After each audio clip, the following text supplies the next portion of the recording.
ನಮಸ್ಕಾರ, ನನ್ನ ಹೆಸರು ಅಭಿ ಭಾರದ್ವಾಜ್. ತೇಜಸ್ವಿ. ನಾವೀಗ ಹರಪ್ಪ ನಾಗರಿಕತೆಯಲ್ಲಿ ನೀರಿನ ಒಂದು ಯಾವ ರೀತಿ ಇತ್ತು ಅಂತ ಹೇಳ್ತೀವಿ.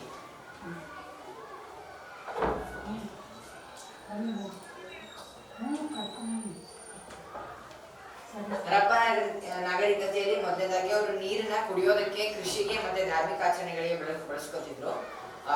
ಅಲ್ಲಿಗೆ ಅವರು ಮುಖ್ಯವಾಗಿ ನೀರು ಬರ್ತಿದ್ದು ಸಿಂಧೂ ನದಿ ಮತ್ತೆ ಅದರ ಉಪನದಿಯ ಆಗಿರ್ತಕ್ಕಂತಹ ಚಿನಾಬು, ರಾವಿ ಮತ್ತೆ ಸತ್ಲೇಜಿಂದ ಬರ್ತಿತ್ತು.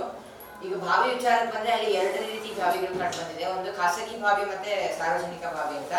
ಖಾಸಗಿ ಬಾವಿ ಅಂತಂದ್ರೆ ಪ್ರತಿ ಮನೆಗೂ ಕೂಡ ಒಂದೊಂದು ಬಾವಿ ಇರ್ತಿತ್ತು, ಅದ್ರ ಮೂಲಕ ಅವ್ರು ನೀರನ್ನ ತಗೋತಿದ್ರು. ಸಾರ್ವಜನಿಕ ಬಾವಿ ಅಂತಂದ್ರೆ ಆ ರಸ್ತೆ ಕೊನೆಯಲ್ಲಿ ಜನರೆಲ್ಲ ಬಳಸೋ ರೀತಿ ಇರ್ತಿತ್ತು. ಇದ್ರ ವಿಶೇಷತೆ ಏನಂತಂದ್ರೆ ಸುಟ್ಟಿಟ್ಟಿಗೆ, ನೀವು ನೋಡ್ಬೋದು ಈ ರೀತಿ ಸುಟ್ಟಿಟ್ಟಿಗೆಯಿಂದ ಮಾಡಿದ್ರಿಂದ ಅದು ತುಂಬಾ ಗಟ್ಟಿಯಾಗಿರ್ತಿತ್ತು. ಇದು ನಮ್ಗೆ ಹರಪ್ಪ ನಾಗರಿಕತೆಯಲ್ಲಿ ಸಿಕ್ಕಿರೋಂಥ ಒಂದು ಬಾವಿ ಚಿತ್ರಣ. ಚರಂಡಿ ವ್ಯವಸ್ಥೆಗೆ ಬಂದ್ರೆ ಹರಪ್ಪ ನಾಗರಿಕತೆಯ ಅತಿ ದೊಡ್ಡ ಕೊಡುಗೆ ಅಂತಾನೆ ಹೇಳ್ಬೋದು. ಯಾಕೆಂತಂದ್ರೆ ಅವ್ರು ಆವಾಗ ಯಾವ ರೀತಿ ಮಾಡಿದ್ರು ನಾವು ಅದೇ ರೀತಿ ಇವಾಗಲೂ ಕೂಡ ಪರಿಪಾಲನೆ ಮಾಡ್ತಿದೀವಿ. ಚರಂಡಿಗಳು ನೇರ ರೇಖೆಯಲ್ಲಿ ಕಂಡು ಬಂದಿದೆ, ಎಲ್ಲೂ ಕೂಡ ಅಂಕುಡೊಂಕಾಗಿರ್ತಿಲ್ಲ. ಇದ್ರ ಮೂಲಕ ನೀರು ಸರಾಗವಾಗಿ ಮುಂದೆ ಹೋಗ್ಬೋದಿತ್ತು. ಮತ್ತೆ ಆ ಚರಂಡಿನ ಚಪ್ಪಡಿ ಕಲ್ಲಿಂದ ಮುಚ್ಚಿರ್ತಾರೆ, ಅದ್ರ ಮೂಲಕ ಯಾವುದೇ ತರ ಸೋಂಕುಗಳು ಹರಡಲ್ಲ. ಚಪ್ಪಡಿ ಕಲ್ಲಿನ ಮುಚ್ಚಿದ್ರಿಂದ ಊರಿನ ಆಚೆಗೆ ಆ ಚಪ್ಪಡಿಗಳನ್ನ ತೆಗೆದಿರ್ತಾರೆ, ಯಾಕೆಂದ್ರೆ ಅಲ್ಲಿ ತಪಾಸಣಾ ದ್ವಾರವಾಗಿ ಬಿಟ್ಟಿರ್ತಾರೆ, ಸರಿಯಾಗಿ ಹೋಗ್ತೀವಿ ಅಲ್ವಾ ಅಂತ ಪರಿಪಾಲನೆ ಮಾಡೋಕ್ಕೆ. ಮತ್ತೆ ಚರಂಡಿ ನೀರನ್ನೆಲ್ಲ ಊರಿಂದ ಆಚೆಗೆ ಸೆಪ್ಟಿಕ್ ಟ್ಯಾಂಕ್ ಮಾದರಿ ರೀತಿ ಬಿಟ್ಟಿರ್ತಾರೆ. ಅಂತಂದ್ರೆ ಭೂಮಿ ಕೆಳಗಡೆ ತುಂಬಾ ಆಳಕ್ಕೆ ತೆಗೆದು ಆ ಚರಂಡಿ ನೀರನ್ನ ಅಲ್ಲಿ ಬಿಡ್ತಿರ್ತಾರೆ, ನದಿಗೆ ಬಿಟ್ರೆ ಕಲುಷಿತ ಆಗುತ್ತೆ ಅಂತ.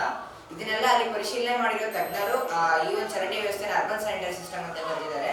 ಅಲ್ಲಿ ವಾಟರ್ ವ್ಯವಸ್ಥೆ ಇದ್ದು ಹೆಚ್ಚಾಗಿ ಕಂಡು ಬಂದಿದೆ. ವಾಟರ್ ವ್ಯವಸ್ಥೆ ಅಂತಂದ್ರೆ ಒಂದು ಜಾಗದಲ್ಲಿ ಎಲ್ಲೇ ನೀರು ಹಾಕಿದ್ರು ಕೂಡ ಅದು ಒಂದೇ ಕಡೆಗೆ ಬಂದು ಸೇರ್ತಿತ್ತು. ಇದರಿಂದ ಯಾವುದೇ ರೀತಿ ನೀರುಗಳು ಅದು ನಿಲ್ತಿರ್ಲಿಲ್ಲ. ಇದು ನಮಗೆ ಹರಪ್ಪ ನಾಗರಿಕತೆಯಲ್ಲಿ ಕಂಡು ಬಂದಿದ್ದ ಒಂದು ಚರಂಡಿ ವ್ಯವಸ್ಥೆ. ಇದು ಮನೆಗಳು, ಆ ಮನೆಗಳಿಂದ ಬಂದಿದ್ದ ನೀರು ನೇರವಾಗಿ ಈ ರೀತಿ ನೇರ ಚರಂಡಿಗೆ ಬರ್ತಿತ್ತು. ಸ್ನಾನಗೃಹ ಅಂತ ಬಂದ್ರೆ ಒಂದು ಸಾಮಾನ್ಯ ಸ್ನಾನಗೃಹ ಅಂತಂದ್ರೆ ಅದು 39 ಅಡಿ ಉದ್ದ, 23 ಅಡಿ ಅಗಲ ಮತ್ತೆ 8 ಅಡಿ ಆಳ ಇರ್ತಿತ್ತು.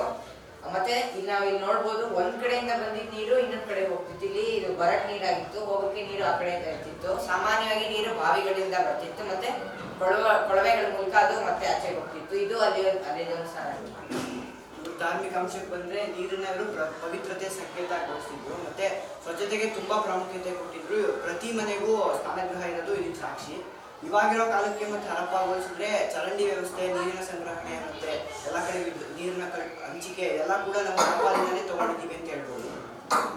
ಮತ್ತೆ ಇವರು ಮಳೆ ನೀರನ್ನ ಸಂಗ್ರಹಿಸ್ತಿದ್ರು, ಬಾವಿಗಳಲ್ಲಿ ಮಳೆ ನೀರನ್ನ ಸಂಗ್ರಹಿಸ್ತಿದ್ರು. ಇದು ಶುದ್ಧ ಕುಡಿಯುವ ನೀರಿನ ಒಂದು ಮೂಲ ಕೂಡ ಆಗಿತ್ತು. ಮತ್ತೆ ವರ್ಷದಾದ್ಯಂತ ಇದನ್ನು ಬಳಸ್ಕೊತಿದ್ರು. ಮತ್ತೆ ಕೃತಕ ಜಲಾಶಯಗಳನ್ನ ತೋಡಿ ಮಳೆಗಾಲದಲ್ಲಿ ಸಂಗ್ರಹಿಸಿ ನೀರಾವರಿಗೆ ಅದಕ್ಕೆಲ್ಲ ಬಳಸ್ಕೊತಿರ್ತಾರೆ. ಮತ್ತೆ ಮನೆಗೆ ನೀರಿನ ಸಂಗ್ರಹಣೆ ಇರುತ್ತೆ. ನೀವು ನೋಡ್ಬೋದು ನಮ್ಮ ಶಾಲೆ ಯಾವ ರೀತಿ ಹೊರಗಡೆಯಿಂದ ಪೈಪ್ ಲೈನ್ ಮಾಡಿ ನೆಲದಡಿಯಲ್ಲಿ ಟ್ಯಾಂಕಲ್ಲಿ ನೀರಿನ ಸಂಗ್ರಹಣೆ ಮಾಡ್ತಿದ್ದಾರೆ, ಅದೇ ತರ ಅವರು ಕೂಡ ಮಾಡ್ತಿರ್ತಾರೆ. ಇದು ಇವಾಗ ಯಾವ ರೀತಿ ಮಾಡ್ತಾರೆ ಅಂತ, ಇದು ನಮ್ಗೆ ಹರಪ್ಪನಲ್ಲಿ ಸಿಕ್ಕಿರೋದು ಈ ತರ ಮಾಡೋರು. ಇದು ಈಗ ನಾವು ಹಿಂಗೆ ಛಾವಣಿ ಮೇಲೆ ಬಿದ್ದಿದ್ದ ನೀರು ಇಲ್ಲಿ ಬಂದು ಸೇರುತ್ತೆ, ಆ ತರ ಇಲ್ಲಿ ಮಾಡ್ತೀವಿ. ಕೃಷಿಗೆ ಬಂದ್ರೆ ಪ್ರಮುಖ ನೀರಿನ ಮೂಲ ಇವ್ರಿಗೆ ನದಿ ಆಗಿರುತ್ತೆ, ಸಿಂಧು ಮತ್ತೆ ಅದರ ಉಪನದಿಗಳು. ಬಾವಿ ಮತ್ತೆ ಕೊಳವೆ ಅಲ್ಲೆಲ್ಲ ಸಂಗ್ರಹಿಸಿರೋ ನೀರನ್ನ ಇವರು ಬರಗಾಲ ಏನಾದ್ರೆ ಬಂದ್ರೆ ಬೆಳೆಸ್ಕೊತಿರ್ತಾರೆ. ಮತ್ತೆ ಜಾಸ್ತಿ ನೀರನ್ನು ಉಪಯೋಗಿಸಿ ಬೆಳೆಯುವಂತ ಬೆಳೆಗಳನ್ನ ಇವರು ಬೆಳಿತಿರ್ತಾರೆ. ಮತ್ತೆ ಇಲ್ಲಿ ಪ್ರವಾಹ ಕೃಷಿ ನಮ್ಗೆ ಹರಪ್ಪದಲ್ಲಿ ಕಂಡು ಬರೋ ಒಂದು ಪ್ರಮುಖ ಇದು ಪ್ರವಾಹ ಬಂದಾಗ ಅವರು ದಡದಲ್ಲಿ ಫಲವತ್ತಾಗಿರೋ ಮಣ್ಣು ಬಂದಿರುತ್ತೆ, ಅವ್ರು ಬೇರೆ ಕಡೆ ಹೋಗಿರ್ತಾರೆ. ಪ್ರವಾಹ ಇಡೋದ್ರಿಂದ ಆ ಮಣ್ಣಿಂದ ಅವರು ಬೆಳೆನ ಬೆಳಿತಿರ್ತಾರೆ. ಇವ್ರದ್ದು ಅಳಿವು ಹೇಗಾಗಿರ್ಬೋದು ಅಂದ್ರೆ ನೀವಿಲ್ಲಿ ನೋಡ್ಬೋದು, ದೊಡ್ಡ ದೊಡ್ಡ ಕಮರಿ ಅಂದ್ರೆ ಗುಂಡಿಗಳಿದೆ. ತಜ್ಞರ ಅಭಿಪ್ರಾಯದ ಪ್ರಕಾರ ಇದು ನೀರು ಪ್ರವಾಹದ ನೀರನ್ನ ರಕ್ಷಣೆ ಮಾಡ್ಕೊಳ್ಳೋಕೆ ಅಥವಾ ಶತ್ರುಗಳಿಂದ ರಕ್ಷಣೆ ಮಾಡ್ಕೊಳ್ಳೋಕೆ ಅಂತ ಹೇಳ್ತಾರೆ. ನಾವು ಈ ಒಂದು ಇದನ್ನ ಏನಕ್ಕೆ ಮಾಡಿರೋ ಕಮರಿಗಳನ್ನ ಅಂತಂದ್ರೆ ಅದು ದೊಡ್ಡ ಗುಂಡಿ, ಅದರಿಂದ ಒಂದು ಶತ್ರುಗಳಿಂದ ರಕ್ಷಣೆ ಮಾಡ್ಕೋಬೋದಿತ್ತು, ಇಲ್ಲ ಪ್ರವಾಹದಿಂದ ರಕ್ಷಣೆಗೆ. ಅದನ್ನ ಇವಾಗ ಅಲ್ಲಿ ಹೋಗಿ ನೋಡಿದ್ರೆ ಅಲ್ಲಿ ಯಾವುದೇ ತರ ಈ ಕಮರಿಗಳನ್ನ ಕಾಣಿಸಲ್ಲ, ಅದೆಲ್ಲೋ ಕಣ್ಣಿಗೆ ಕಾಣಿಸೋ ತರ ಕೊಚ್ಚೋಗಿದೆ. ಇದರಿಂದ ನಾವು ಈ ಒಂದು ಹರಪ್ಪ ನಾಗರಿಕತೆಯ ಅಳಿವು ಪ್ರವಾಹದಿಂದನೇ ಆಯ್ತು ಅಂತ ತುಂಬಾ ಸ್ಪಷ್ಟವಾಗಿ ಹೇಳ್ಬೋದು. ಯಾಕೆಂತಂದ್ರೆ ನಮ್ಗೆ ಯಾವುದೇ ರೀತಿ ಇದು ಕಾಣಿಸಲ್ಲ. ಇದು ಒಂದು ಹರಪ್ಪ ನಾಗರಿಕತೆಯ ಪಕ್ಷಿ ನೋಟ. ಇಲ್ಲಿ ಸ್ನಾನಗೃಹ ಕಂಡು ಬರುತ್ತೆ, ಇಲ್ಲಿ ಒಂದು ಬಾವಿ ಇದೆ, ಮತ್ತೆ ಇಲ್ಲಿ ಚರಂಡಿ ವ್ಯವಸ್ಥೆ ಯಾವ ತರ ಇತ್ತು ಅಂತ ನಮ್ಗೆ ಗೊತ್ತಾಗುತ್ತೆ. ಪ್ರಸ್ತುತವಾಗಿ ಹರಪ್ಪ ನಾಗರಿಕತೆ ನಾವು ಈಗಿನ ಪಾಕಿಸ್ತಾನ ಪ್ರತಿಲ ಪಂಜಾಬ್ನಲ್ಲಿ ನಾವು ಕಾಣಬಹುದು. ನಾವು ಈ ಒಂದು ವಿಷಯನ 3 ಪುಸ್ತಕಗಳನ್ನ ಓದಿ ತಿಳ್ಕೊಂಡಿದ್ದೀವಿ. ಒಂದು ವಿನೀತ್ ಬಜ್ಪಾಯಿ ಅವರು ಇಂಗ್ಲಿಷ್ನ ತರ್ಜುಮೆ ಮಾಡಿರುವಂತಹ ಹರಪ್ಪ ರಕ್ತನದಿ ಶಾಪ ಅಂತ, ಮತ್ತೆ ಇನ್ನೊಂದು ಹರಪ್ಪ ಆರ್ಕಿಯಾಲಜಿ, ಮತ್ತೆ ಇತಿಹಾಸ ಮತ್ತು ಪುರಾತತ್ವ ಅನ್ನೋ 3 ಪುಸ್ತಕದಿಂದ ನಾವು ವಿಷಯನ ನಿರ್ವಹಿಸ್ಕೊಂಡಿದ್ದೀವಿ. ಇದಲ್ಲದೆ ನಮಗೆ ಅರಿವು ಶಾಲೆಯ ಪೋಷಕರಾದ ಶೋಭಾ ಅವರು ಕೂಡ ನಮಗೆ ಸಹಾಯ ಮಾಡಿದ್ರು. ಧನ್ಯವಾದ. ಎಲ್ರಿಗೂ ನಮಸ್ಕಾರ. ನನ್ನ ಹೆಸರು ಚಿತ್ರಿಸ್. ನಾನು 9ನೇ ತರಗತಿ ಓದ್ತಿದ್ದೀನಿ. ಎಲ್ರಿಗೂ ನಮಸ್ಕಾರ. ನನ್ನ ಹೆಸರು ಸ್ಕಂದ. ನಾನು 4ನೇ ತರಗತಿ ಓದ್ತಿದ್ದೀನಿ. ನಾನು ಇವಾಗ ನೈಲ್ ನದಿ ಬಗ್ಗೆ ಹೇಳ್ತೀನಿ. ನೈಲ್ ನದಿ ಆಫ್ರಿಕಾದ ಅತಿ ದೊಡ್ಡ ನದಿಯಾಗಿದ್ದು ಅದು ಪಶ್ಚಿಮ ಆಫ್ರಿಕಾದ ಆಲ್ಬರ್ಟ್ ಸರೋವರದಲ್ಲಿ ಹುಟ್ಟುತ್ತೆ. ಅದು ಕೊನೆಗೆ ಭೂಮಧ್ಯ ಸಮುದ್ರಕ್ಕೆ ಸೇರುತ್ತೆ. ಇದು 4145 ಮೈಲಿಗಳಷ್ಟು ಉದ್ದ ಇದೆ. ಮತ್ತು ಪ್ರತಿ ವರ್ಷ ನೈಲ್ ನದಿ ಒಂದು ವಿಶೇಷವಾದ ಪ್ರವಾಹವನ್ನು ಮಾಡುತ್ತೆ.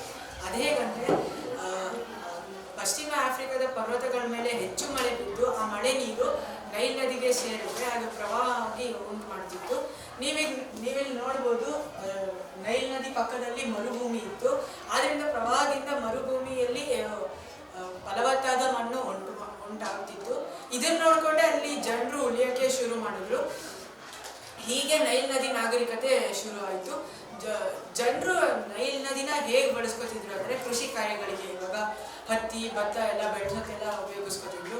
ಮತ್ತು ದೈನಂದಿನ ಚಟುವಟಿಕೆಗೆಲ್ಲ ಬಳಸ್ಕೊತಿದ್ರು. ಇವಾಗ ಸ್ನಾನ ಮಾಡೋಕ್ಕೆ, ಆಹಾರ ಮಾಡೋಕ್ಕೆಲ್ಲ ಬಳಸ್ಕೊತಿದ್ರು. ಮತ್ತು ಅವರು ನೈಲ್ ನದಿ ಹತ್ರ ಬಂದರುಗಳನ್ನೆಲ್ಲ ಕಟ್ಟಿದ್ರು. ಯಾಕಂದರೆ ಹಡಗುಗಳಿಂದ ಆಹಾರ ವಸ್ತುಗಳೆಲ್ಲ ತಗೊಬರೋಕ್ಕೆ ಸಾಗಿಸೋಕ್ಕೆಲ್ಲ ಉಪಯೋಗಿಸ್ಕೊತಿದ್ರು. ಮತ್ತು ನೈಲ್ ನದಿನ ಅವರು ದೇವರಂತ ಹೇಳ್ಕೊತಿದ್ರು. ಯಾಕಂದರೆ ಪ್ರತಿ ವರ್ಷ ಪ್ರವಾಹ ಬರೋದ್ರಿಂದ ಅವ್ರಿಗೆ ತುಂಬ ಉಪಯೋಗವಾಗ್ತಿತ್ತು. ಹೇಗಂದರೆ ಅವ್ರಿಗೆ ಆಹಾರ ಸಿಗ್ತಿತ್ತು. ಮತ್ತು ನೀವು ನೋಡ್ಬೋದು, ಅವರು ಅಲ್ಲಿನ ಜನರು ನಗರಗಳನ್ನ ಮತ್ತು ದೇವಾಲಯಗಳನ್ನೆಲ್ಲ ಕಟ್ಟಿದ್ದಾರೆ. ಒಂದೇ ಸ್ಕಂದ ಹೇಳ್ತಾರೆ. ನಾನಿವಾಗ ಈಜಿಪ್ಟ್ ಅನುಭವಿಸಿದ ಭೀಕರ ಕ್ಷಾಮದ ಬಗ್ಗೆ ಹೇಳ್ತೀನಿ. 2000 ವರ್ಷಗಳ ಚರಿತ್ರೆ ನೋಡಿದಾಗ ಈಜಿಪ್ಟ್ ಕೂಡ ಭೀಕರ ಕ್ಷಾಮಕ್ಕೆ ತುತ್ತಾಗಿರೋದು ನಮಗೆಲ್ಲರಿಗೂ ಕಂಡು ಬಂದಿದೆ. ನೈಲ್ ನದಿಯ ಪ್ರವಾಹ ಮಟ್ಟ ಯಾವಾಗಲೂ ಜೂನ್ ಕೊನೆ ಹೊತ್ತಿಗೆ ಏರ್ತಿತ್ತು. ಆದರೆ ಒಂದ್ಸಲ ಏರಿಲ್ಲ. ಪರಿಣಾಮವಾಗಿ ಇದ್ದಕ್ಕಿದ್ದಂತೆ ನೈಲ್ ನದಿ ಹಸಿರು ಬಣ್ಣಕ್ಕೆ ತಿರುಗುತ್ತೆ, ರುಚಿ ಕಳೆದುಕೊಳ್ಳುತ್ತೆ. ನಂತರ ಅದು ಗಾಢ ಹಸಿರು ಬಣ್ಣವಾಗುತ್ತೆ, ಕೆಟ್ಟ ವಾಸನೆ ಶುರು ಆಗುತ್ತೆ. ಜನರು ನಗರಗಳಿಗೆ ವಲಸೆ ಹೋಗಕ್ಕೆ ಶುರು ಮಾಡ್ತಾರೆ. ಕೈರೋದಿಂದ ಬಾಗ್ದಾದ್ವರೆಗೆ ಹೋಗುವಾಗ ಮಾರ್ಗ ಮಧ್ಯದಲ್ಲೇ ಸಾಯ್ತಿರ್ತಾರೆ. ಹದ್ದುಗಳು ಗುಂಪಾಗಿ ಬಂದು ಸತ್ತ ಹೆಣಗಳನ್ನು ತಿನ್ನೋದಕ್ಕೆ ನಿಂತಿರುತ್ತೆ. ಜನರು ಮನುಷ್ಯರ ಮತ್ತು ಪ್ರಾಣಿಗಳ ಪಾಯ್ಖಾನೆ ಅಂದರೆ ಮಲವನ್ನು ತಿನ್ನೋದಕ್ಕೆ ಶುರು ಮಾಡ್ತಾರೆ. ಚಿಕ್ಕ ಮಕ್ಕಳನ್ನು ಎಡಿಯಾಗಿ ಮುರಿದು ಎಣ್ಣೆಯಲ್ಲಿ ಕರೆದು ತಿನ್ನೋದಕ್ಕೆ ಶುರು ಮಾಡ್ತಾರೆ.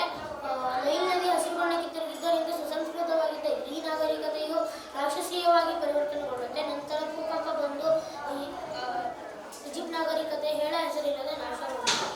ಧನ್ಯವಾದಗಳು. ಸ್ಕಂದ ಹೇಳಿದ ವಿಷಯನ ನಾವು ವಿಸ್ಮಯ ವಿಶ್ವ 2 ಅನ್ನೋ ಪುಸ್ತಕದಿಂದ ತಿಳ್ಕೊಂಡ್ವಿ. ಇದನ್ನ ಅನುವಾದ ಮಾಡಿರೋರು KP ಪೂರ್ಣಚಂದ್ರ ತೇಜಸ್ವಿ ಅಂತ. ಇದರ ಬಗ್ಗೆ ನಮ್ಮ ಅಭಿಪ್ರಾಯಗಳನ್ನು ನೀವು ನೋಡ್ಬೋದು. ನನ್ನ ಹೆಸರು ಶ್ರಾವ್ಯ. ನಾನು 7ನೇ ತರಗತಿ ಓದ್ತಿದ್ದೀನಿ. ನಾವು ಸಿಂಧು ಮತ್ತು ನೈಲ್ ನಾಗರಿಕತೆಯಿಂದ ಹಲವಾರು ಮೌಲ್ಯಗಳನ್ನು ತಿಳ್ಕೊಂಡ್ವಿ.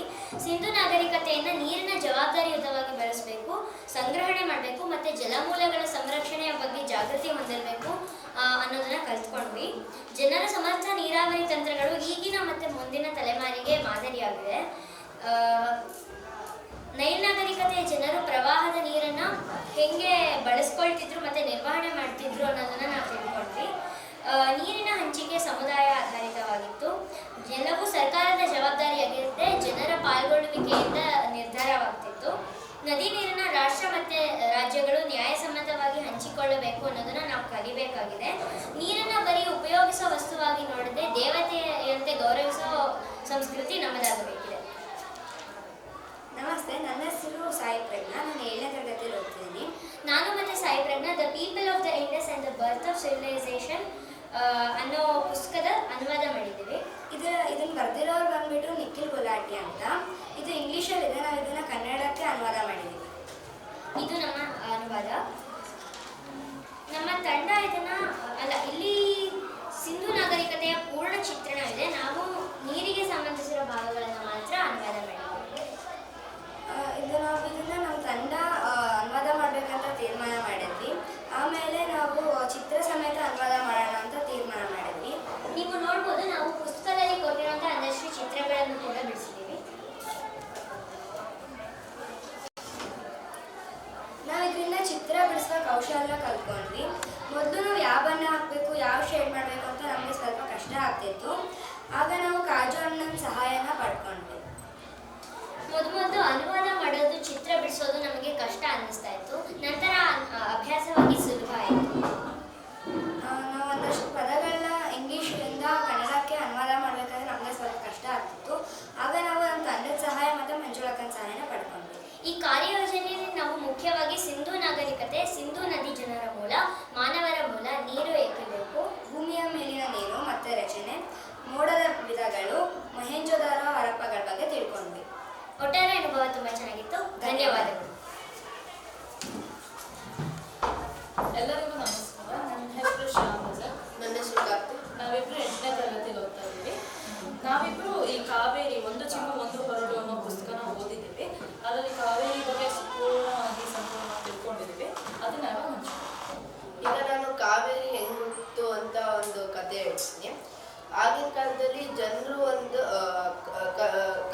ಮುಂಚೆ ಒಂದು ಷರತ್ತು ಇಟ್ಟಿರ್ತಾಳೆ. ಆ ಷರತ್ತು ಏನಂದರೆ ಅಗಸ್ತ್ಯ ಮುನಿ ಯಾವತ್ತೂ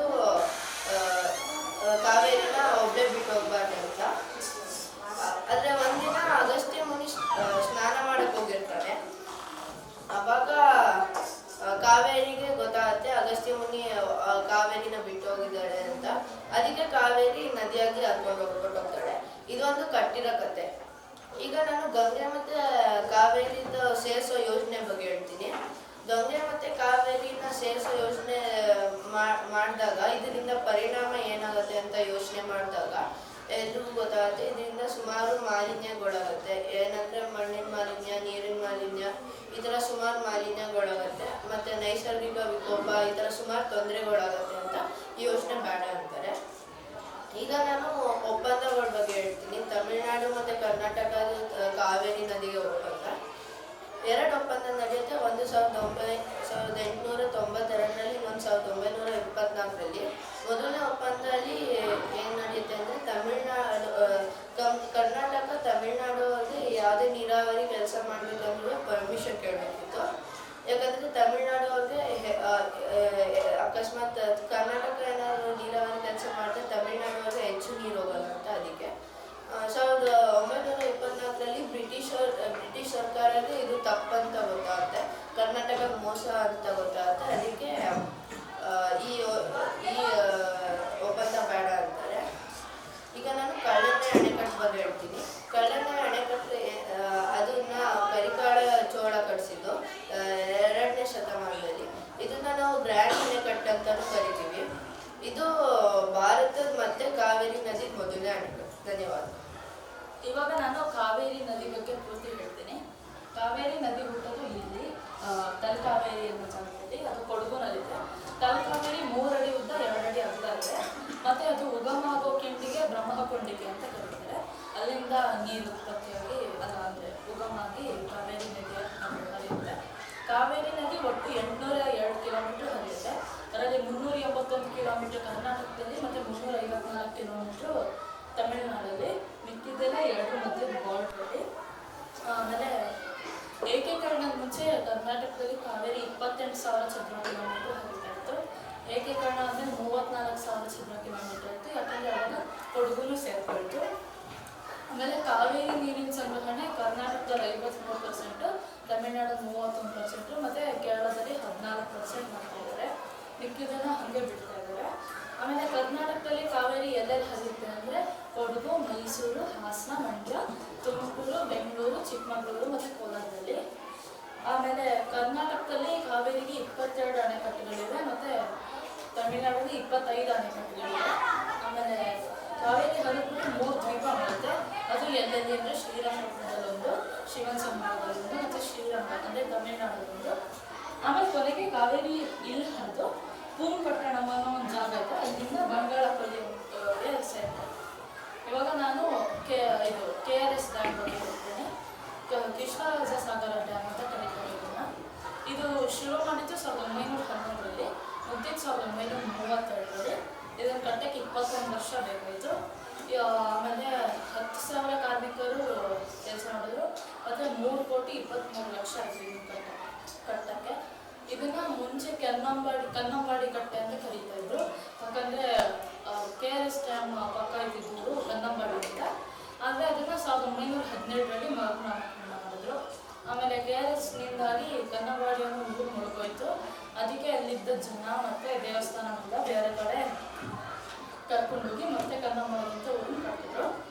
ಆಮೇಲೆ ಇದು 49 ಮಿಲಿಯನ್ ಅಡಿ ನೀರನ್ನ ಹಿಡ್ಕೊಡುತ್ತೆ.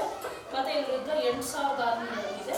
ಎತ್ತರ 140 ಅಡಿ ಮತ್ತು ಅಗಲ 5 ಮೈಲಿ ಇದೆ. ಇದು ಒಟ್ಟು 171 ಕಬ್ಬಿಣದ ಬಾಗಿಲಿದೆ. 170 ಅಂದರೆ 136 ಸ್ವಯಂ ಸಂಸ್ಥೆಗಳಿದೆ. ಸೊ ಅನ್ನೇ ನೀರು ಜಾಸ್ತಿ ಆದರೆ ಅದರ ಬಗ್ಗೆ ಬಿಟ್ಕೊಡ್ತೀವಿ. ಧನ್ಯವಾದ. ನನ್ನ ಹೆಸರು ಅನಿಕಾ. ನಾನು 8ನೇ ತರಗತಿನ ಓದ್ತಾ ಇದ್ದೀನಿ. ನಮ್ಮ ತಂಡದವರು ಸುತ್ತೂರಿಗೆ ಹೋಗಿದ್ವಿ. ಅಲ್ಲಿನ ಜನರು ಮತ್ತು ಕಪಿಲಾ ನದಿಗೆ ಏನು ಸಂಬಂಧ ಅಂತ ತಿಳ್ಕೊಳ್ಳೋಕ್ಕೆ. ಕಪಿಲಾ ನದಿ ಕೇರಳದಲ್ಲಿ ಹುಟ್ಟಿ ಪೂರ್ವಕ್ಕೆ ಹರಿದು ನಂಜನಗೂಡು, ಸುತ್ತೂರನ್ನ ದಾಟಿ ಟಿ ನರಸೀಪುರದಲ್ಲಿ ಕಾವೇರಿ ನದಿನ ಸೇರುತ್ತೆ. ಕಪಿಲಾ ನದಿ ಸುತ್ತೂರಿನ ಜನರ ದಿನನಿತ್ಯ ಜೀವನಕ್ಕೆ ತುಂಬ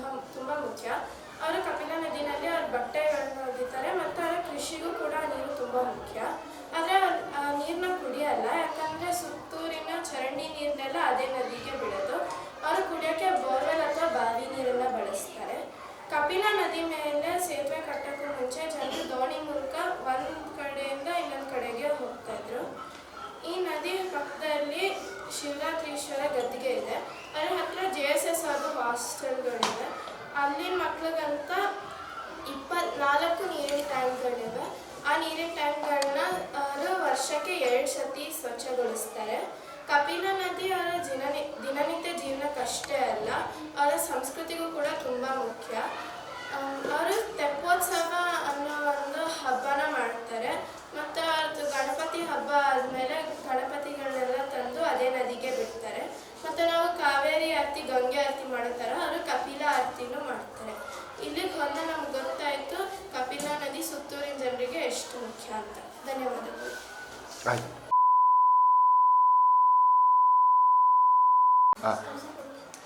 ಎಲ್ಲರಿಗೂ ನಮಸ್ಕಾರ. ನನ್ನ ಹೆಸರು ಶ್ರಾವಣ ಅಂತ. ನನ್ನ ಹೆಸರು ಕಾರ್ತಿಕ್. ನಾವಿಬ್ಬರು 8ನೇ ತರಗತಿಯಲ್ಲಿ ಓದ್ತಾ ಇದ್ದೀವಿ. ನಾವು ಈ ಕಾವೇರಿ ಒಂದು ಸಿಂಹು ಒಂದು ಹರಳು ಅನ್ನೋ ಪುಸ್ತಕ ಓದಿದ್ವಿ. ಇದನ್ನು ಬರ್ತಿರೋರು ಶೇಷನಾರಾಯಣ ಅವರು. ಈ ಪುಸ್ತಕದಲ್ಲಿ ನಾವು ಕಾವೇರಿ ಬಗ್ಗೆ ಸಂಪೂರ್ಣವಾಗಿ ತಿಳ್ಕೊಂಡು ಅದನ್ನು ಹಂಚ್ತೀವಿ. ಈಗ ನಾನು ಕಾವೇರಿ ಹೆಂಗ್ ಹುಟ್ಟು ಅಂತ ಒಂದು ಕಟ್ಟಿದ ಕತೆ ಹೇಳ್ತೀನಿ. ಆಗಿನ ಕಾಲದಲ್ಲಿ ಜನರು ಒಂದು ಕಟ್ಟಿದ ಕತೆ ಇದು. ಕವೇರ ಅಂತ ಒಬ್ಬ ಋಷಿ ಇರ್ತಾನೆ. ಅವನಿಗೆ ಯಾವುದೇ ಹೆಂಡತಿ ಮಕ್ಕಳು ಯಾರೂ ಇರಲ್ಲ. ಆದರೆ ಒಂದಿನ ಅವನಿಗೆ ಒಂದು ಮಗು ಬೇಕು ಅಂತ ಆಸೆ ಇರುತ್ತೆ. ಅದಕ್ಕೆ ಅವನು ಬ್ರಹ್ಮಗೆ ಕೇಳ್ಕೊತಾನೆ. ಅದಕ್ಕೆ ಅವನು ಬ್ರಹ್ಮ ಅವ್ರ ಮಗಳು ಲೋಪಮುದ್ರೆ ಅಂತ ಇರ್ತಾಳೆ, ಅವ್ರನ್ನ ವರಾಗಿ ಕವೇರು ಕೊಡ್ತಾರೆ. ಕಾವೇರನ ಮಗಳಾಗಿದ್ದಕ್ಕೆ ಅವಳ ಹೆಸರು ಕಾವೇರಿ ಆಗುತ್ತೆ. ಕಾವೇರಿ ದೊಡ್ಡವಳಾದ್ಮೇಲೆ ಅಗಸ್ತ್ಯ ಮುನಿನ ಮದುವೆ ಆಗ್ತಾಳೆ. ಮದುವೆ ಆಗೋಕ್ಕಿಂತ ಮುಂಚೆ ಒಂದು ಷರತ್ತು ಇಟ್ಟಿರ್ತಾಳೆ. ಆ ಷರತ್ತು ಏನಂದ್ರೆ ಅಗಸ್ತ್ಯ ಮುನಿ ಯಾವತ್ತೂ ಕಾವೇರಿನ ಬಿಟ್ಟು ಹೋಗ್ಬಾರ್ದು ಅಂತ. ಆದರೆ ಒಂದಿನ ಅಗಸ್ತ್ಯ ಮುನಿ ಸ್ನಾನ ಮಾಡಕ್ ಹೋಗಿದ್ದಾಗ ಕಾವೇರಿಗೆ ಗೊತ್ತಾಗತ್ತೆ. ಮತ್ತೆ ಅವಳು ಬೇಜಾರು ಮಾಡ್ಕೊಂಡು ನದಿಯಾಗಿ ಹಾಕೊಂಡು ಹೊರಟೋಗ್ತಾಳೆ. ಇದೊಂದು ಕಟ್ಟಿರೋ ಕತೆ. ಈಗ ನಾನು ಗಂಗೆ ಮತ್ತೆ ಕಾವೇರಿನ ಸೇರಿಸೋ ಯೋಜನೆ ಬಗ್ಗೆ ಹೇಳ್ತೀನಿ.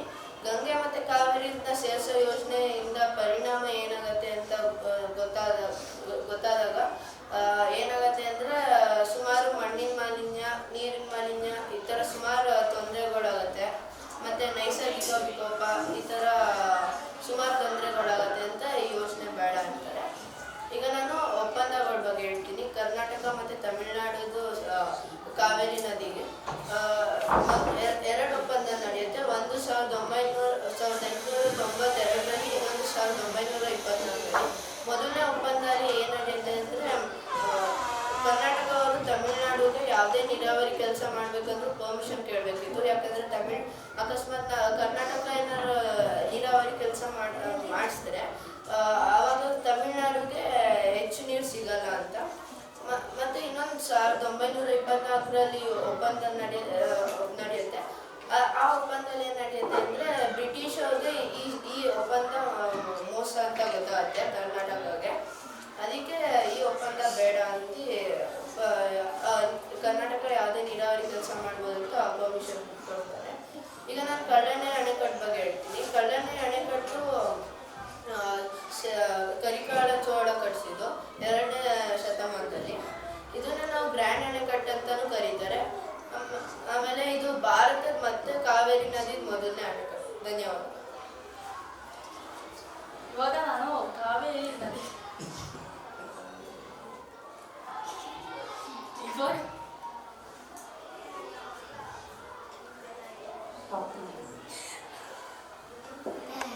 ಇವಾಗ ನಾನು ಕಾವೇರಿ ನದಿ ಬಗ್ಗೆ ಹೇಳ್ತೀನಿ. ಕಾವೇರಿ ನದಿ ಹುಟ್ಟೋದು ಇಲ್ಲಿ ತಲಕಾವೇರಿ ಎಂಬ ಜಾಗದಲ್ಲಿ. ಇದು ಕೊಡಗೂರಿದೆ. ತಲಕಾವೇರಿ 3 ಅಡಿ ಉದ್ದ, 2 ಅಡಿ ಅಗಲ ಇದೆ. ಮತ್ತು ಇದು ಉಗಮ ಆಗೋ ಕೆಮ್ಮಿಗೆ ಬ್ರಹ್ಮಕುಂಡಿಕೆ ಅಂತ ಕರೀತಾರೆ. ಆಮೇಲೆ ಕಾವೇರಿ ಒಟ್ಟು 802 ಕಿಲೋಮೀಟರ್ ಹರಿಯುತ್ತೆ. ಅದರಲ್ಲಿ ಕರ್ನಾಟಕದಲ್ಲಿ 381 ಕಿಲೋಮೀಟ್ರು, ಮತ್ತು ತಮಿಳುನಾಡಿಗೆ 354 ಕಿಲೋಮೀಟ್ರು. ಮಿಕ್ಕಿದ್ದೆಲ್ಲ ಕೇರಳ ಮತ್ತು ಅಲ್ಲಿ ಮತ್ತು ಇನ್ನೊಂದು ಬಾರ್ಡ್ರಲ್ಲಿ ಹರಿಯುತ್ತೆ. ಏಕೀಕರಣದ ಮುಂಚೆ ಕರ್ನಾಟಕದಲ್ಲಿ ಕಾವೇರಿ ನದಿ 28,000 ಚದರ ಕಿಲೋಮೀಟರ್ ಹರಿಯುತ್ತೆ. ಏಕೀಕರಣದ ನಂತರ 34,000 ಚದರ ಕಿಲೋಮೀಟರ್ ಇತ್ತು. ಯಾಕಂದರೆ ಅವಾಗ ಕೊಡಗುನು ಸೇರ್ಕೊಳ್ತು. ಆಮೇಲೆ ಕಾವೇರಿ ನದಿ ನೀರಿನ ಸಂಗ್ರಹಣೆ ಕರ್ನಾಟಕದಲ್ಲಿ 53%, ತಮಿಳುನಾಡಲ್ಲಿ 31% ಮತ್ತು ಕೇರಳದಲ್ಲಿ 14% ಮಾಡ್ತಾರೆ. ಆಮೇಲೆ ಕರ್ನಾಟಕದಲ್ಲಿ ಕಾವೇರಿ ಎಲ್ಲೆಲ್ಲಿ ಹರಿಯುತ್ತೆ ಅಂದರೆ ಕೊಡಗು, ಮೈಸೂರು, ಹಾಸನ, ಮಂಡ್ಯ, ತುಮಕೂರು, ಬೆಂಗಳೂರು, ಚಿಕ್ಕಮಗಳೂರು ಮತ್ತು ಕೋಲಾರದಲ್ಲಿ. ಆಮೇಲೆ ಕರ್ನಾಟಕದಲ್ಲಿ ಕಾವೇರಿ 22 ಡ್ಯಾಮ್ಸ್ ಇದೆ ಮತ್ತು ತಮಿಳುನಾಡಲ್ಲಿ 25 ಡ್ಯಾಮ್ಗಳಿವೆ. ಆಮೇಲೆ ಕಾವೇರಿ ಹರಿದ್ಬಿಟ್ಟು 3 ದ್ವೀಪ ಮಾಡುತ್ತೆ. ಅದು ಎಲ್ಲೆಲ್ಲಿ ಅಂದರೆ ಶ್ರೀರಂಗಪಟ್ಟಣದಲ್ಲಿ, ಶ್ರೀವನ್ ಸಮುದ್ರದಲ್ಲಿ ಮತ್ತು ಶ್ರೀರಂಗ ತಮಿಳುನಾಡಲ್ಲಿದೆ, ಅಲ್ಲೊಂದು ಕಡೆ. ಆಮೇಲೆ ಕೊನೆಗೆ ಇಲ್ಲಿ ಪೂಂಪಟ್ಟಣಂ ಅನ್ನೋ ಒಂದು ಜಾಗ ಇದೆ. ಇಲ್ಲಿಂದ ಕಾವೇರಿ ಬಂಗಾಳ ಕೊಲ್ಲಿ ಸಮುದ್ರಕ್ಕೆ ಸೇರ್ಕೊಳ್ಳುತ್ತೆ. ಇವಾಗ ನಾನು KRS ಅಣೆಕಟ್ಟು ಬಗ್ಗೆ ಹೇಳ್ತೀನಿ. ಇದನ್ನು ಶುರು ಮಾಡಿದ್ದು 1911ರಲ್ಲಿ, ಮುಗಿಸಿದ್ದು 1932ರಲ್ಲಿ. ಕಟ್ಟಕ್ಕೆ 21 ವರ್ಷ ಬೇಕಾಯಿತು. ಇದಕ್ಕೆ 10,000 ಕಾರ್ಮಿಕರು ಕೆಲಸ ಮಾಡಿದ್ರು ಮತ್ತು 3,23,00,000 ಆಯಿತು ಕಟ್ಟಿದೆ. ಆಮೇಲೆ ಇದಕ್ಕೆ ಮುಂಚೆ ಕನ್ನಂಬಾಡಿ ಕಟ್ಟೆ ಅಂತ ಹೆಸರಿತ್ತು. ಅದೇ KRS ಅಂತ 1917ರಲ್ಲಿ ಚೇಂಜ್ ಮಾಡಿದ್ರು. ಆಮೇಲೆ ಇದು 49,000 ಮಿಲಿಯನ್ ಅಡಿ ನೀರನ್ನು ಹಿಡಿದುಕೊಳ್ಳುತ್ತೆ. ಆಮೇಲೆ ಇದಕ್ಕೆ 171 ಕಬ್ಬಣದ ಬಾಗಿಲಿದೆ. 171 ಕಬ್ಬಣದ ಬಾಗಿಲಿದೆ, 136 ಕಬ್ಬಣದ ಬಾಗಿಲು ಸ್ವಯಂ ಚಾಲಿತ. ಹಾಗಂದರೆ ನೀರು ಜಾಸ್ತಿ ಆದಾಗ ಅದು ಬೀಳುತ್ತೆ. ಧನ್ಯವಾದಗಳು. ನನ್ನ ಹೆಸರು ಅನಿಕಾ. ನಾನು 8ನೇ ತರಗತಿನಲ್ಲಿ ಓದ್ತಾ ಇದ್ದೀನಿ. ನಮ್ಮ ತಂಡದವರು ಸುತ್ತೂರಿಗೆ ಹೋಗಿದ್ವಿ. ಅಲ್ಲಿನ ಜನರು ಮತ್ತು ಕಪಿಲಾ ನದಿಗೆ ಏನು ಸಂಬಂಧ ಅಂತ ತಿಳ್ಕೊಳ್ಳೋದು. ಕಪಿಲಾ ನದಿ ಅಲ್ಲಿನ ಜನರ ದಿನನಿತ್ಯ ಜೀವನಕ್ಕೆ ತುಂಬ ಮುಖ್ಯ. ಅವರಲ್ಲಿ ಬಟ್ಟೆ ಒಗಿತಾರೆ ಮತ್ತು ಅವರ ಕೃಷಿಗೂ ಕೂಡ ನೀರು ತುಂಬ ಮುಖ್ಯ. ಆದರೆ ಅವರು ನೀರನ್ನ ಕುಡಿಯಲ್ಲ, ಯಾಕಂದರೆ ಊರಿನ ಚರಂಡಿ ನೀರನ್ನೆಲ್ಲ ಅದೇ ನದಿಗೆ ಬಿಡೋದು. ಅವರು ಕುಡಿಯೋಕ್ಕೆ ಬೋರ್ವೆಲ್ ಅಥವಾ ಬಾವಿ ನೀರನ್ನ ಬಳಸ್ತಾರೆ. ಕಪಿಲಾ ನದಿ ಕೇರಳದಲ್ಲಿ ಹುಟ್ಟಿ ಪೂರ್ವಕ್ಕೆ ಹರಿದು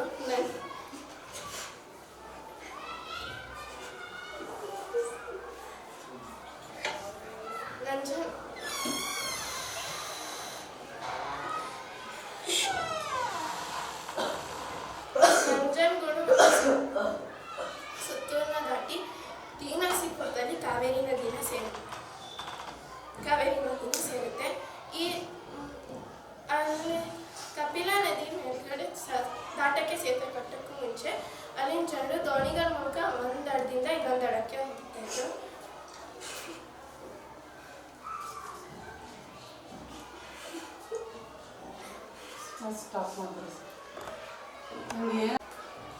ಆ ನದಿ ಪಕ್ಕದಲ್ಲಿ ಶಿವರಾತ್ರೀಶ್ವರ ಗದಿಗೆ ಇದೆ.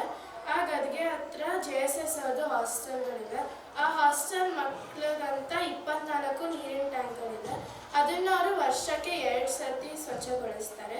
ಕಪಿಲಾ ನದಿ ಅವರ ದಿನನಿತ್ಯ ಜೀವನಕ್ಕಷ್ಟೇ ಅಲ್ಲ, ಅವರ ಸಂಸ್ಕೃತಿಗೂ ಕೂಡ ತುಂಬ ಮುಖ್ಯ. ಅಲ್ಲಿ ಅವ್ರದ್ದು ಗಣಪತಿ ಹಬ್ಬ ಆದಮೇಲೆ ಗಣಪತಿಗಳನ್ನೆಲ್ಲ ತಂದು ಅದೇ ನದಿಗೆ ಬಿಡ್ತಾರೆ. ಮತ್ತು ಅವರು ತೆಪ್ಪೋತ್ಸವ ಅನ್ನೋ ಒಂದು ಹಬ್ಬನ ಮಾಡ್ತಾರೆ. ನಾವು ಕಾವೇರಿ ಆರತಿ, ಗಂಗೆ ಆರತಿ ಮಾಡೋ ಥರ ಅವರು ಕಪಿಲಾ ಆರತಿನೂ ಮಾಡ್ತಾರೆ. ಅಲ್ಲಿಗೆ ಹೋದ್ಮೇಲೆ ನಮಗೆ ಗೊತ್ತಾಯಿತು ಕಪಿಲಾ ನದಿ ಜನರಿಗೆ ಎಷ್ಟು ಮುಖ್ಯ ಅಂತ. ಧನ್ಯವಾದಗಳು.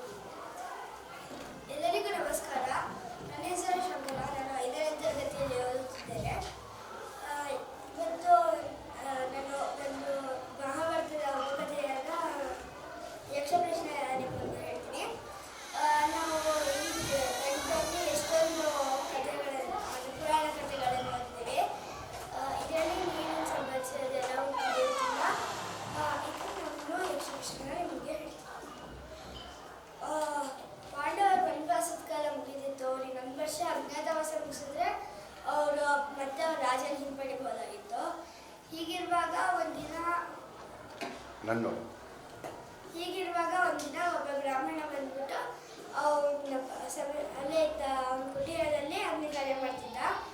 ಆಗ ಅಲ್ಲೇ ಒಂದು ಜಿಂಕೆ ಇರ್ತಿತ್ತು. ಅದು ಅವನ ಅರಣ್ಯನ ಎತ್ಕೊಂಡು ಹೋಗಿರ್ತಿತ್ತು. ಅದಕ್ಕೆ ಆ ಬ್ರಾಹ್ಮಣ ಬಂದು ಪಾಂಡವರಿಗೆ ಆ ಅರಣ್ಯನ ತಂದುಕೊಡಕ್ಕೆ ಅಂತ ಹೇಳ್ತಾನೆ. ಆಗ ಆ ಅರಣ್ಯನ ತಂದುಕೊಡಕ್ಕೆ ಪಾಂಡವರು ಬಿಲ್ಲು ಮತ್ತು ಬಾಣ ಇಟ್ಕೊಂಡು ಅದರ ಹಿಂದೆನೇ ಹೋಗ್ತಾರೆ. ಹೀಗೆ ಹೋಗ್ತಾ ಇರುವಾಗ ಅಲ್ಲಿ ಅವನಿಗೆ ತುಂಬ ಬಾಯಾರಿಕೆ ಆಗುತ್ತೆ. ಮತ್ತು ಯುಧಿಷ್ಠಿರ ಅವನ ಕಿರಿಯ ತಮ್ಮನಾದ ಸಹಾಯವನ್ನು ನೀರು ತರಕ್ಕೆ ಅಂತ ಕಳಿಸ್ತಾನೆ. ಸಹಾಯ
ಗಂಡು ಹೆಂಡತಿರು ಕುಂತಿ ಮತ್ತು ಮಾದ್ರೆ ಕುಂತಿ ಮಗ ಮಾಡಿ ಮಾಡಿದ್ದೀನಿ. ಆದರೆ ಮಾದ್ರಿಗೆ ಯಾರು ಮಕ್ಕಳಿಲ್ಲ, ಅದಕ್ಕೆ ನಾನು ಮಕ್ಕಳನ್ನು ಕೇಳ್ತೀನಿ ಅಂತ ಕೇಳಿದಾಗ ಯಕ್ಷರೂಪದ ರೀತಿಯ ಪ್ರತ್ಯಕ್ಷ ಆಗಿ ಹೇಳ್ತಾನೆ, ನೀನು ಎಲ್ಲ ಪ್ರಶ್ನೆಗಳಿಗೂ ಸರಿಯಾಗಿ ಉತ್ತರ ಕೊಟ್ಟಿದ್ಯಾ, ಅದರಿಂದ ನೀನು 4 ಮಂದಿಯನ್ನು ನಾನು ಬದಲಿಸ್ಕೊಡ್ತೀನಿ ಅಂತ ಬದಲಿಸ್ಕೊಟ್ಟು ಮತ್ತು ನಿಮ್ಮನ್ನು ಪರೀಕ್ಷಿಸೋಕ್ಕೆ ಅಂತ ಇದನ್ನೆಲ್ಲ ಮಾಡಿದ್ದು. ನಾನೇ ಆ ಜಿಂಕೆಯಾಗಿ ಅರಣ್ಯನ ತೊಗೊಂಡು ಹೋಗಿದ್ದು, ತೊಗೊಂಡು ಈ ಅರಣ್ಯನ ಮತ್ತು ಅವ್ರಿಗೆ ಹಿಂತಿರುಗಿಸಿ ಅಂತ ಹೇಳಿ ಕಳಿಸ್ತಾರೆ. ಧನ್ಯವಾದ. ಎಲ್ಲರಿಗೂ ನಮಸ್ಕಾರ. ನನ್ನ ಹೆಸರು ದಿಶಾ. ನಾನು 5ನೇ ತರಗತಿ ಓದ್ತಾ ಇದ್ದೀನಿ.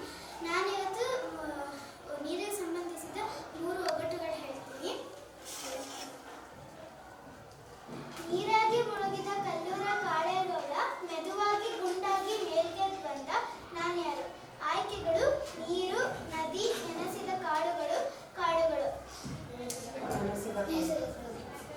ಅಕ್ಕಪಕ್ಕದ ಅಂಗಳದೋರು, ಒಟ್ಟಿಗೆ ನೀರು ಹನಿಸ್ತ್ರವೆ. ನಾನ್ಯಾರು? ಆಯ್ಕೆಗಳು: ಪನ್ನೀರು, ನದಿ ನೀರು, ಕೆರೆ ನೀರು, ಕಣ್ಣೀರು. ಕವಡೆ ಇಲ್ಲದೆ ಆಕಾಶರಾಯ ಕಲ್ಲು ಬೀಸ್ತಾನೆ. ನಾನ್ಯಾರು? ಆಯ್ಕೆಗಳು: ಕಲ್ಲು, ಆಲಿಕಲ್ಲು, ಬಂಡೆ, ನೀರು. ಧನ್ಯವಾದ. ಎಲ್ಲರಿಗೂ ನಮಸ್ಕಾರ. ನನ್ನ ಹೆಸರು ಪುನೀತ. ನಾನು 6ನೇ ತರಗತಿಯಲ್ಲಿ ಓದ್ತಾ ಇದ್ದೀನಿ. ನಾನು ನೀರಿಗೆ ಸಂಬಂಧಪಟ್ಟ ಹಾಗೆ 2 ಹಾಡುಗಳನ್ನು ಸಂಗ್ರಹಿಸಿದ್ದೀನಿ. ನದಿಗಳ ಗಿರಿವನಗಳ ತಾಯಿ ರಚನೆ KS ನರಸಿಂಹಸ್ವಾಮಿ ಮತ್ತು ಮುರುಘಾವಿನ ಅಭಿಷೇಕಕ್ಕೆ GS ಶಿವರುದ್ರಪ್ಪ. ಮತ್ತು ನಾನು ಒಂದಿಷ್ಟು ಗಾದೆಗಳನ್ನು ಸಂಗ್ರಹಿಸಿದ್ದೀನಿ. ಈಗ ನಾನು ಒಂದೆರಡು ಗಾದೆಗಳನ್ನು ಹೇಳ್ತೀನಿ. ನಡು ನೀರಿನಲ್ಲಿ ಕೈಬಿಟ್ಟ ಹಾಗೆ, ನೀರ ಮೇಲಿನ ಗುಳ್ಳೆಯ ಹಾಗೆ, ನೀರಿನಲ್ಲಿ ಬರೆದ ಬರಹದ ಹಾಗೆ, ನೀರಿಲ್ಲದೆ ಮೀನಿಲ್ಲ, ನೀರಿನಲ್ಲಿ ಹೋಮ ಮಾಡಿದ ಹಾಗೆ. ಧನ್ಯವಾದಗಳು. ಎಲ್ಲರಿಗೂ ನಮಸ್ಕಾರ. ನಾನು ಕಿಶನ್. ನಾನು 6ನೇ ತರಗತಿಯಲ್ಲಿ ಓದುತ್ತಿದ್ದೇನೆ. ನಾವು ಈ ಸಲ ನಾಗರಿಕತೆಯಲ್ಲಿ ನೀರು ವಿಷಯವನ್ನು ಆಯ್ಕೆ ಮಾಡಿದ್ದೇವೆ. ಅದಕ್ಕಾಗಿ ನಾವು ಬಳಸಿದ ಪುಸ್ತಕಗಳು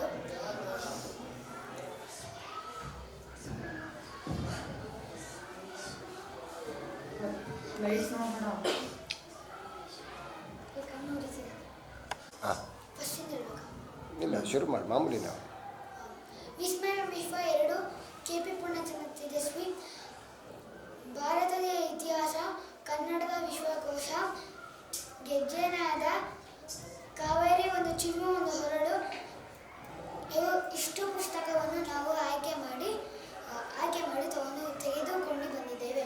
ಅಲ್ಲಿ ಒಂದು ಸ್ನಾನಗೃಹ ನೋಡಿದ್ದೇವೆ.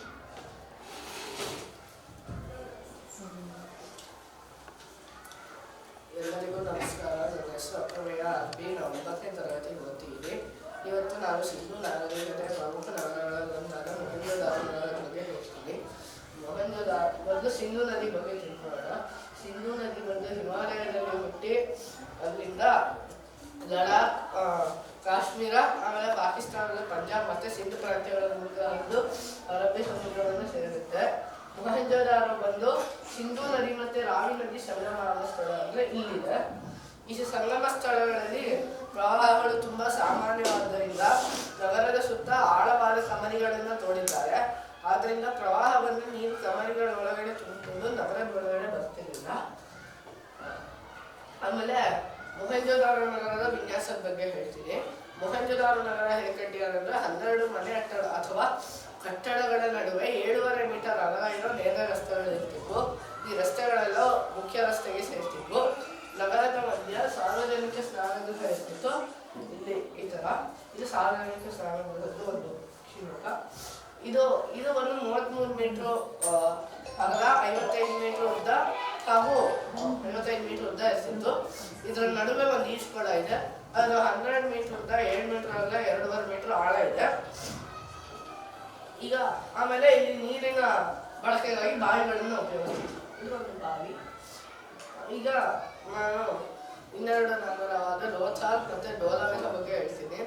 ಲೋಥಾಲ್ ಬಂದು ಸಿಂಧೂ ನಾಗರಿಕತೆಯ ರಫ್ತು ಮಾಡುವ ಕೇಂದ್ರಗಳಲ್ಲಿ ಒಂದಾಗಿತ್ತು. ಇದು ಲೋಥಾಲ್ದು ಡಾಕ್ ಯಾರ್ಡ್. ಈ ನಗರ ಬಂದು ಗುಜರಾತಿನ ತೀರದ ಹತ್ರ ಇಲ್ಲಿ ಒಂದು ಸಣ್ಣ ಉಪನದಿ ಪಕ್ಕ ಬರುತ್ತೆ. ಇಲ್ಲಿ ಬಿಳಿಗಿರೋನೆಲ್ಲ ಇನ್ನೂ ಉತ್ಖನನ ಆಗಬೇಕು. ಉತ್ಖನನ ಆಗಿರೋ ಜಾಗದಲ್ಲಿ ನೀರು ಬಿಟ್ಟು ಹೇಗಿರ್ಬೋದು ಅಂತ ಇದು ನೋಡ್ತಿರೋದು. ಇದು ಲೋಥಾಲ್ದು ನಕ್ಷೆ. ಈಗ ಲೋಥಾಲಲ್ಲೂ ಸುಮಾರು ಮೊಹೆಂಜೋದಾರ ಥರನೇ ಕಟ್ಟಡ ವಿನ್ಯಾಸಗಳಿವೆ. ಆದರೆ ಇಲ್ಲಿ ಸಾರ್ವಜನಿಕ ಸ್ನಾನಗೃಹ ಕಂಡು ಬರಲ್ಲ. ಧೋಲಾವೀರದಲ್ಲೂ ಮಹೇಂದ್ರತಾರ ಥರನೇ ಇದ್ದು ಇಲ್ಲಿ ಸ್ನಾನಗೃಹದ ಬದಲು ಒಂದು ಅರಮನೆ ಇರುತ್ತೆ. ಇದು ಒಂದು ಪ್ರಮುಖವಾದ ಆಮದು ಕೇಂದ್ರವಾಗಿತ್ತು. ಯಾಕಂದ್ರೆ ಇಲ್ಲಿ ತುಂಬಾ ಬೇರೆ ದೇಶದ ಮೊಹರುಗಳು ಕಂಡು ಬಂದಿರೋದ್ರಿಂದ ಇಲ್ಲಿ ಏನೋ ಬೇರೆ ಬೇರೆ ನಾಗರಿಕತೆಗಳಿಂದ ವಸ್ತುಗಳನ್ನ ಆಮದು ಮಾಡ್ಕೊತಿದ್ರು ಅಂತ ಹೇಳ್ಬೋದು. ಧನ್ಯವಾದ. ಆಮೇಲೆ ಇಲ್ಲಿ ನಾವು ಸಾರ್ವಜನಿಕ ಸ್ನಾನಗೃಹದ ಒಂದು ಮಾದರಿಯನ್ನ ಮಾಡಿದ್ದೇವೆ. ಧನ್ಯವಾದಗಳು.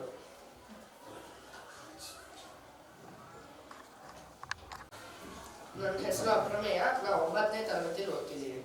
ನನ್ನ ಹೆಸರು ಅಭಯ್ ಭಾರದ್ವಾಜ್. ನಾನು 10ನೇ ತೇಜಸ್ವಿ. ನಾನು 10ನೇ ತರಗತಿ ಓದ್ತೀನಿ. ನನ್ನ ಹೆಸರು ಪ್ರಚೇತಸ್, ನಾನು 9ನೇ ತರಗತಿಯಲ್ಲಿ ಓದ್ತೀನಿ. ನನ್ನ ಹೆಸರು ಸ್ಕಂದ, ನಾನು 6ನೇ ತರಗತಿಯಲ್ಲಿ ಓದ್ತೀನಿ. ನನ್ನ ಹೆಸರು ಶ್ರಾವ್ಯ, ನಾನು 7ನೇ ತರಗತಿಯಲ್ಲಿ ಓದ್ತಿದ್ದೀನಿ. ನನ್ನ ಹೆಸರು ಸಾಯಿಪ್ರಣ್ಣ, ನಾನು 7ನೇ ತರಗತಿ ಓದ್ತೀನಿ. ನನ್ನ ಹೆಸರು ಶ್ಯಾಮಲದತ್, ನಾನು 8ನೇ ತರಗತಿ. ನನ್ನ ಹೆಸರು ಕಾರ್ತಿಕ್, ನಾನು 8ನೇ ತರಗತಿಯಲ್ಲಿ ಓದ್ತೀನಿ. ನನ್ನ ಹೆಸರು ಅನಿಕಾ, ನಾನು 8ನೇ ತರಗತಿಯಲ್ಲಿ ಓದ್ತೀನಿ. ನನ್ನ ಹೆಸರು ಶಂಕರ, ನಾನು 5ನೇ ತರಗತಿಯಲ್ಲಿ ಓದ್ತೀನಿ.